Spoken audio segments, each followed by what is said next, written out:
Imagine walking into your workplace only to find out that not only have they cut your salary, but they've also replaced you. You are absolutely devastated, completely shocked, and most of all, angry. Trust me, we've all been there. Your boss doesn't appreciate you. They don't value your hard work, and they'd throw you away without a second thought if it meant saving a few bucks. Well, this is exactly what happened to our protagonist in today's story. You know what betrayal feels like? It is when the person you've given years of your life to suddenly turns around and stabs you in the back. My boss didn't just fire me, he destroyed my reputation, humiliated me in front of the entire company, and left me scrambling with nothing. The worst part, he did it all with a smile, enjoying the fear and uncertainty he inflicted on me. But here's the thing, he didn't know I wasn't just going to walk away quietly. No, I was going to make sure that the empire he built on lies would collapse right under his feet. And let me tell you, this revenge doesn't just taste sweet, it tastes like justice.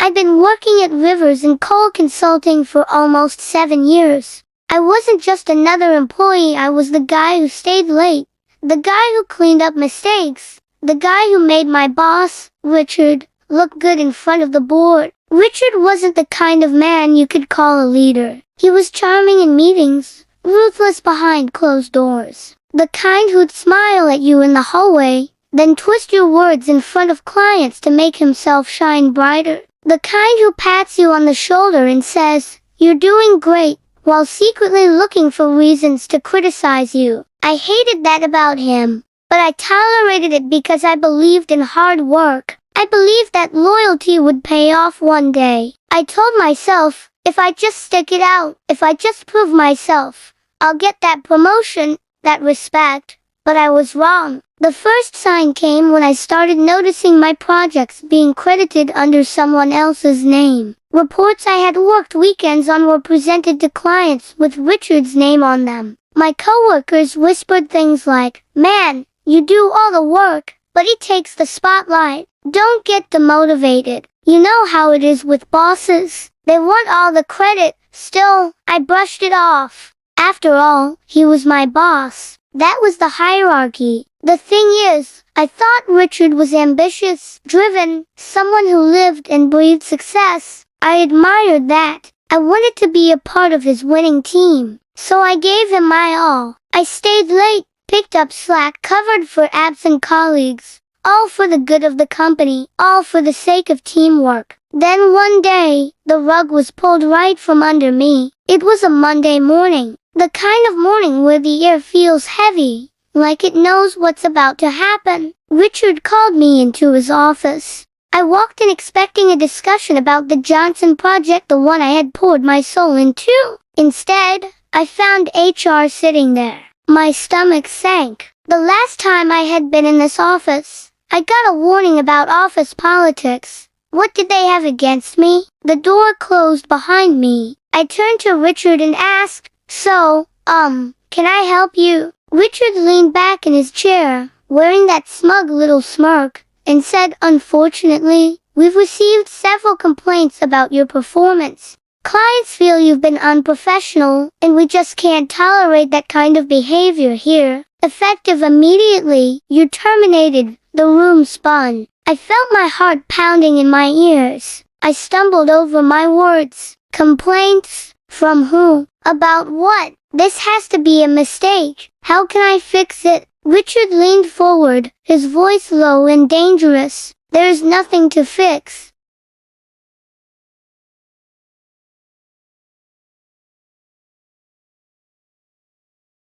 Inside were fabricated emails, twisted notes, even fake reports signed by clients I knew had never written them. Some of these complaints dated back to years. I looked at Richard, who was staring at me with cold eyes. And in those eyes, I saw it. He had set me up. Richard had carefully documented instances, twisting situations to make me seem unprofessional. All the while, I had been none the wiser. I was escorted out of the building like a criminal. My coworkers stared, some in shock, some whispering behind hands. Years of loyalty erased in a moment. I remember the sting of tears blurring my vision as I walked out those doors. My career, my reputation, my livelihood, all tossed away like yesterday's news. I clutched the folder containing my termination papers, each sheet feeling like a fresh stab. The weight of betrayal pressed heavily on my chest. But amidst the turmoil, a new emotion began to stir within me, anger. It started as a small ember, then grew into a roaring inferno fueled by injustice. The worst part, my industry was tight-knit. Word spread fast. Within a week, recruiters weren't returning calls. My reputation was poisoned. Richard didn't just fire me, he blacklisted me. For months, I was stuck. No job,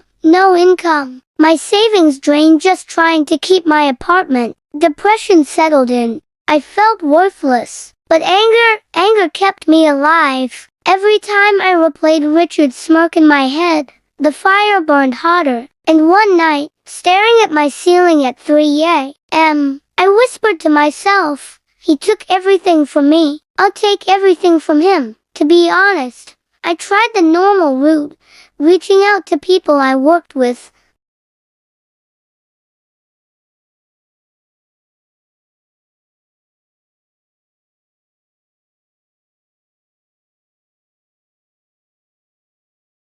Leaving me with no options, no support, and certainly no hope. But I was done being a victim. I wouldn't accept my fate.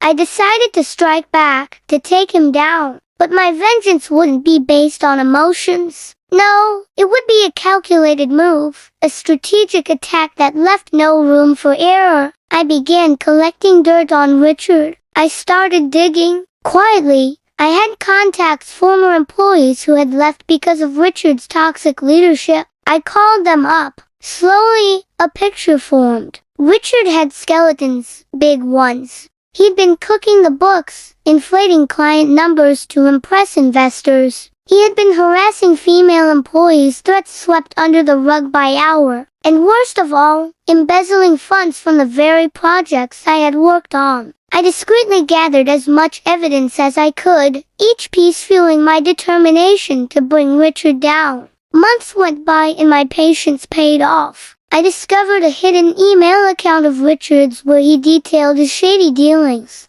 He had even bragged about bribing officials to overlook discrepancies. I saved every message, every incriminating word. My digital arsenal was ready. The next step was timing. I waited for the perfect moment to strike, and it came unexpectedly during a major city-wide power outage. In the chaos that followed, I used my technical skills to hack into the company's system. With a few well-placed keystrokes, I transferred all of Richard's hidden emails to my encrypted external drive. Now I had concrete proof of his wrongdoings. The evidence was solid and undeniable. After ensuring my safety, I anonymously uploaded the stolen emails to the cloud and sent links to everyone who could make a difference: the board of directors, major investors, key clients, and even Richard's family. Then I vanished, deleting all traces of my activity. The day finally came. The company's annual board meeting was set, a big one, with investors flying in from across the country. Richard was ready to put on a show. His vision for the future?